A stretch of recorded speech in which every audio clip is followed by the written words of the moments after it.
So ways to buy a car without customizing it. Now I'm going to use my slightly customized NETA S shooting brake to tell you how to customize one legally. First, if you want to change its color, go to the VMO to put on the record immediately. But if you just want to apply some liveries, as long as they don't cover 30% of the car, you don't have to put on record.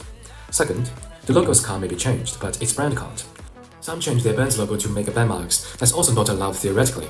Guys, the front and the rear bumpers can be customized, but its total length can be set its original length. The hubs and tires can be changed, but they should be the same as the original types. It's the first thing to be checked, so when you buy a car, try to choose one with pretty wheels. The inside pedals can be changed too, but it shouldn't exceed the car over 5 cm. Here comes the point, guys. If the luggage rack is installed after buying, it should be within 30 cm.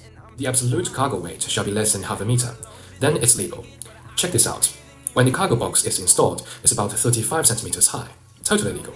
The color and the material of the interior trim can be changed, but not its structure.